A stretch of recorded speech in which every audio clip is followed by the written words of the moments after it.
AP tourism development corporation director గా నియమితులైన గంటా స్వరూప్ దేవి బాధ్యతలు స్వీకరించారు. ఆమెకు కుటుంబ సభ్యులు, అభిమానులు శుభాకాంక్షలు తెలిపారు. కాగా జనసేన పార్టీ రాష్ట్ర కార్యదర్శిగా గంటా స్వరూప్ ఉన్నారు. కూటమి ప్రభుత్వం అధికారంలోకి రావడంతో ఆమెకు AP tourism development corporation director గా నిర్మించారు.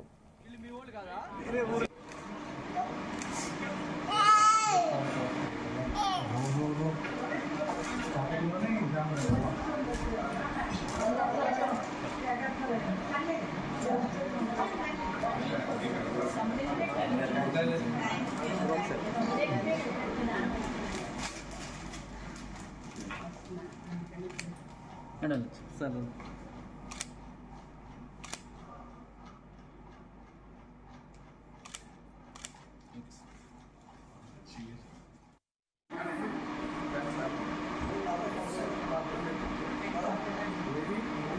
తీసేసేవాళ్ళు పెట్టండి